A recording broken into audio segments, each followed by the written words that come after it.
Okay, Topic so four. for our very last topic, though we'll probably keep it pretty quick because we've been at this for a while, I know like Yep. lately a lot of Just a my little bit. friends a lot of my friends have been asking me like what are your K-pop predictions for 2019, and a lot of people have been asking, so who do you think are going to make it big right after BTS in America, in the world? And so this has been something that I never actually have thought about before because I don't like looking too far in the future.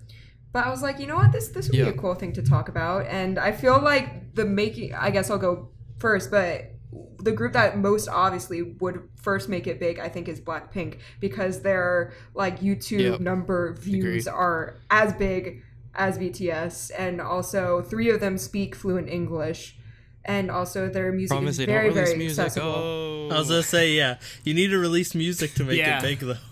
Yeah, I mean, I saw in Jenny's last interview that Blackpink is working on something, but that might be another variety show. We don't know whether it's music or a variety show. But also, I was trying to think about other groups, and I'm wondering, is it the more members in a group there are, it's kind of more scary to go into it. So I was thinking like, okay, I know there's been articles written about NCT 17 and Stray Kids, and I could see them making it big Yep. because they have English speakers, they have accessible music, and they have, popular concepts, but also it's just really overwhelming. Anything more than 8 people, it's probably like, what? There's so Yep. many people, I don't know what I'm getting into, you know? So, I mean, with I've seen girl people say groups- that even oh, with sorry. 7. Go ahead. I've seen people say that even if there's only like 7 members. Like, But wow, there's so BTS many. has some. Oh, true. Like they're like, wow, BTS has so many. Yeah, I know. But I like, mean, they they made say it. that all the time. Yeah. But I was Well, trying it's to 'cause, think like, about the- what girl groups the would be. standard for Yeah. Yeah. Well, I mean, Western American pop boy was groups 5. are always 5 or less. yeah, so. it was Yeah. standard for Western pop music was always 5. Yeah, because you didn't have anything like that. Like even stretching back to like New Kids on the Block, Backstreet Boys, like NSYNC, like nobody had like nobody had double-digit number of members. So Right. it's And a then- really foreign concept to them.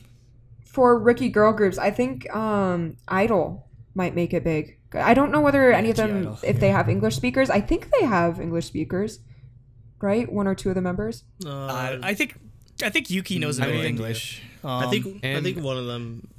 Well, I don't know if Mian actually speaks, but she has very good pronunciation. Yeah, Okay. Okay, Like on is the that it? KDA song. on she KDA was Pop Stars. Oh my god. Perfectly.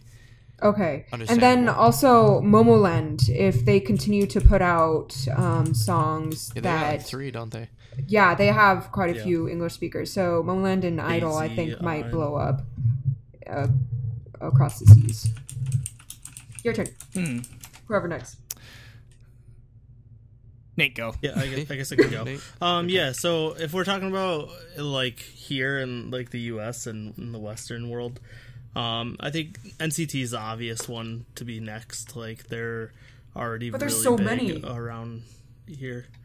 But it's so I actually overwhelming. don't know if that's entirely a bad thing because Okay.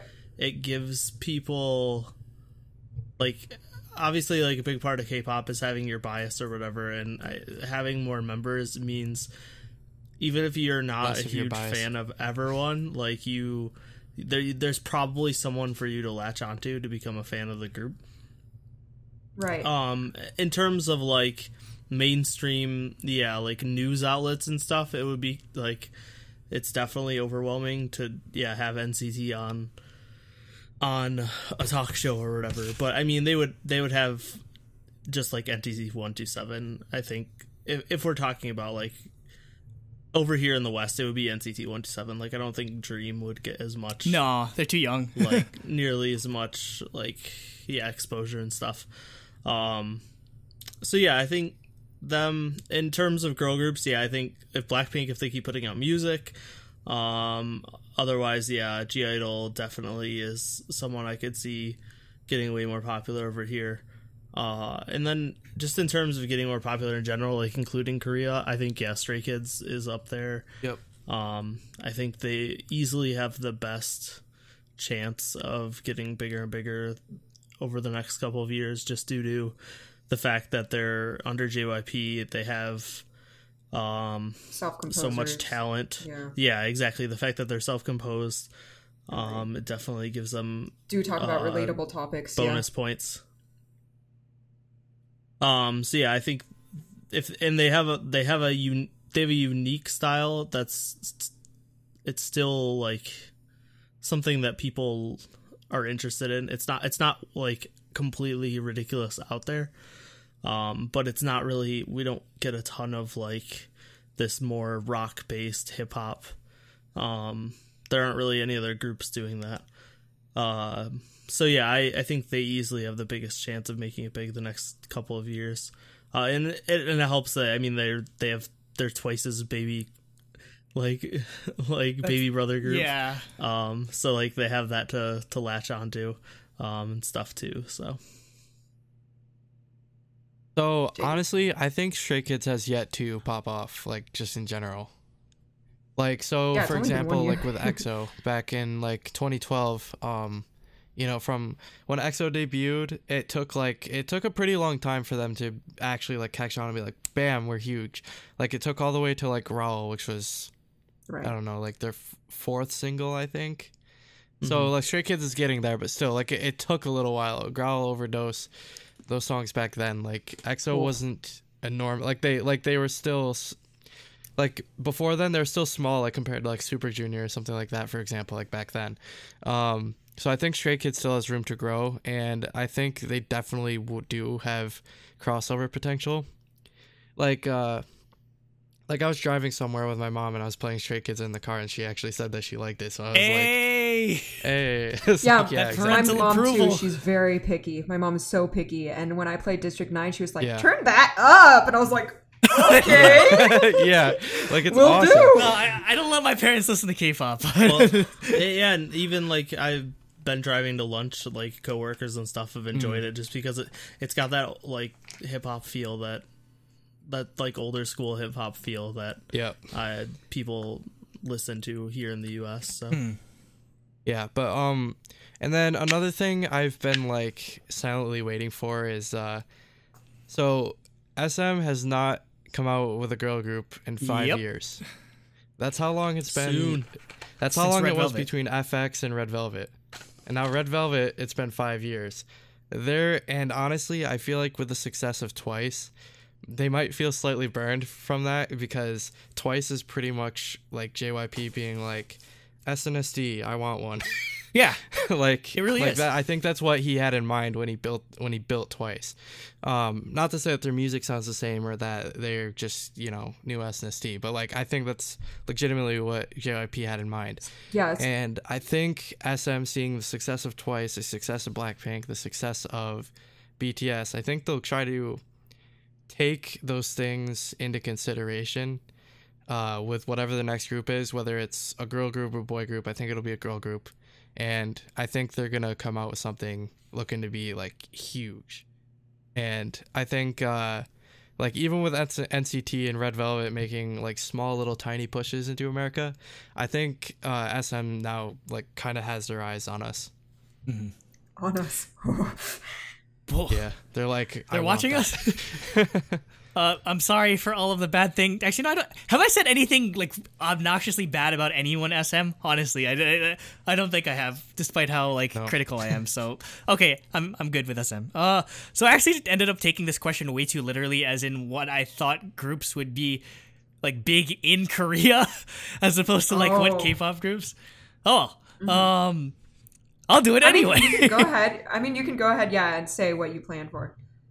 Yeah, because I mean, and you guys pretty much covered basically like everyone I thought would definitely make it big in America. Because I think at this point there's only room for so many, just because they're like maybe like 1, 2, 3, like, and most of them are like boy groups probably, just because again like most Americans have a hard enough time like just getting around the concept of BTS existing, let alone like all these other groups. So it's definitely going to take time, but I do Yeah. believe that a lot of the groups that you guys mentioned are definitely going to break into the American market sooner or later, or just like the international market.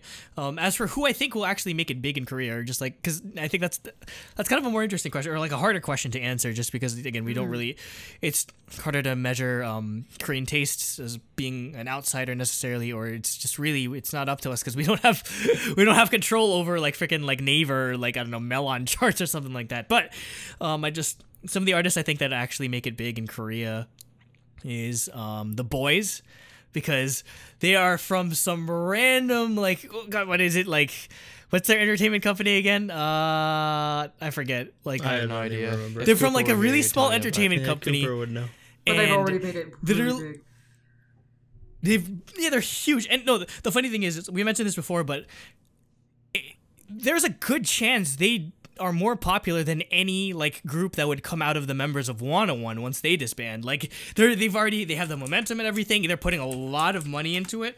So like it would not surprise me if the Boys just really just make it big. And I mean, they're positioned in that sort of way because right now that the sound that they have is very similar to where 17 was just like a couple of years ago, and that got them huge. So it's entirely possible. They were under Cracker Entertainment. Like they're pretty much, I've never heard of them before Produce 101, like because one of the members was on Produce 101, and basically they're pouring like millions of dollars into this one group, and it's working for whatever goddamn reason. I don't know why, but there's also PLT, or Planetarium Records, which is, it's not really a K-pop group. They're like a collective of hip-hop artists, but they're definitely starting to gain steam. Like, and they're all so different too, which I think will definitely appeal to like obviously a variety of different people. I think they're definitely building on what like Dean and like Zico, like those type of like solo like hip hop R&B artists established, and taking that to the nth degree in terms of experimentality. So I could see them becoming big like in Korea specifically among like, you know, teens and like young adults and stuff like that. Yeah, because they're into more like the underground, trendy, like that kind of thing. Yeah, because after a certain age, you're just it's not cool to listen to K-pop, or like or most people their sounds are definite, or their preference is definitely skewed more towards these just like R&B hip hop style. Like you see, like if you see like Show Me the Money, like most of the people in there are just like people like maybe like older teenagers, or people my age, that sort of thing. So I feel like PLT definitely has a chance. On that same notice, Penomeko, who is a member, or he's not really under SM, kind of under SM, but he's, I don't know what's going on. Yeah. Yeah, because it's weird because he produces songs for SM artists. Subsidiary. Well, no, yeah, the company he was in was bought by us, or is a subsidiary now. A couple months ago, they bought it. Yeah. Okay. So I think he has a chance to make it big, mostly because of his associations with like Dean and Zico, just like being a part of Fancy Child. I think he's gonna skyrocket just on that alone, basically. So just like he follows the same trajectory essentially. I know one you'll appreciate is Minso, because again, like one, she made a song with Yoon Jong Shin that just like skyrocketed to like the top of the charts, and then obviously yes, their style. She could be the next IU. Like I know that's just like really putting it out there. But that's what I was gonna say. Is they love IU, they love Hayes, they love female singers like that. Yeah, so I could definitely see it. She definitely has a chance in that way. And just the last one is Soul, SOLE, who is Divine Channel, a production team. That's their first in-house artist that they produce. I love her voice so much, and I think she can make it big, just because again, like Korea loves their female R&B singers. They're just beautiful voices. So. Yeah, I mean, those are going to be harder to predict, obviously. I mean, I could be completely wrong about it, but I would not be surprised if all of those groups blow up over the next year. Right. And I'm just, well, I guess this is out of the K-pop scene, but Samuel Sol, I know, no, he just doesn't have the right promotion, and he isn't necessarily a K-pop artist. He refuses to assign himself to any genre, but his music is so good that, I don't know.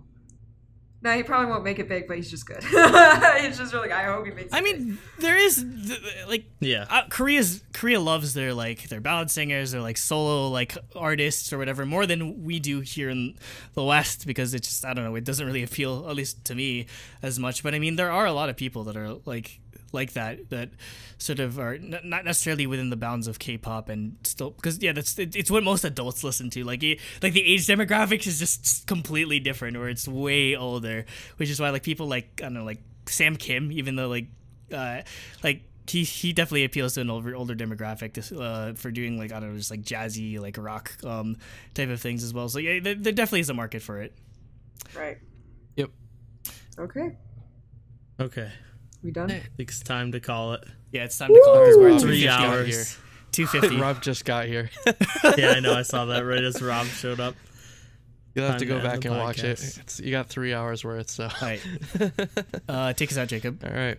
Well, I guess with that, thanks for tuning into the live stream. It was certainly really fun. We had a ton of viewers, which I was so surprised by, because the last couple we only had about 15, and tonight we peaked at around 81. So I was definitely impressed by that. Thanks for coming to everybody that was new. Thanks to everybody who's a new subscriber. I hope you stick with us. Thanks for Umu for coming on. Always appreciate it.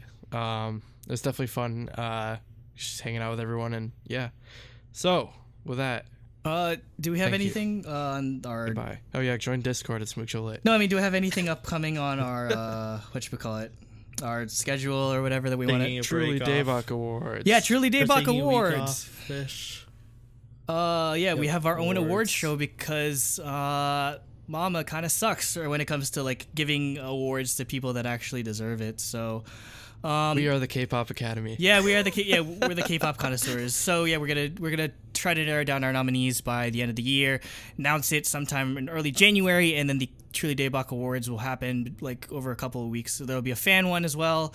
So yeah, if you definitely want to like vote on who you think or who you think you would win or who deserves to win, definitely keep out for that. Yep. Don't forget we mentioned giveaways, but I actually forgot my thing upstairs. But I will just mention, okay, so because for the people that stuck around, thank you very much. So here's the rules of the giveaway.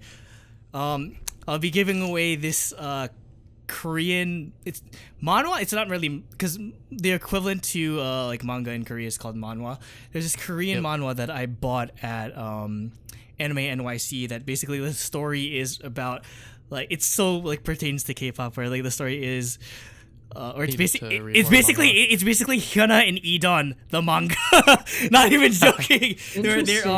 They're like a couple. Like they're two like popular idols that have to hide their relationship because obviously you can't really do that in Korea. So I will be giving away the first volume. So the criteria for how to win is you have to go all the way back to day 6 review, and you have to add up all of the scores that we gave. So like what we ranked it out of 10, and then you have to rate that in the comments below.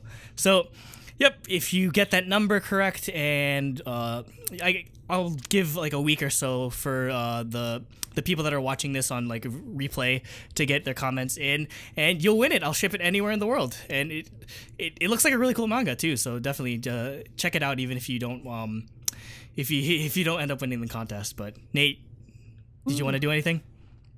Yeah, I mean, we were also, since we talked about giveaways, so yeah, I'll just, same thing, we'll pick another person out of that, the people that submit, and I'll just buy you an album of your choice, because I don't have anything to give away, but... Just buy them, Wait, what do day you mean 6. you don't have anything to give away? Buy them day 6. Yeah, I mean, like, yeah, day 6, or...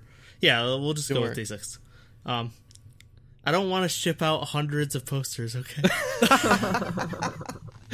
I just wanted to see it. Like Nate just has a stack. Like, here's all my posters. I have a giant stack of folded posters because I buy way too many albums. But no, yeah, I'll buy the Day 6 album. So yeah, we'll just pick another person. Same criteria randomized. As We'll just pick 2 different people and randomize who gets it. So. Yeah, definitely as a thank you, and it's Christmas time, so it's definitely a thank you for hitting 500 subs. Jesus Christ! Yes, you guys didn't believe me. I didn't think we'd get there. You guys said 250. I was like, we could hit 500. We did it. Yep, last show of the year. Next year. Yeah, 1,000 next year, hopefully. So I guess on that note, thank you to everyone who stuck around. Definitely, it's really late, and I'm depriving you of sleep, but I'm depriving myself of sleep too. So, because we're not gonna see you until like New Year's, basically. I hope everyone has a good Christmas if you celebrate. Yep. And always think of those that don't have family to celebrate with. There's a lot of people that definitely need the love out there. Until then, thank you, love you, goodbye, and we'll see you in Happy 2019. holidays. Yeah, see you then. JYP found that special recipe that like makes a song that rivals G, and it's like catchiness and like just perfect. It's that perfect like mix of repetitive but not annoying and catchy. You can sing along to it. The choreo.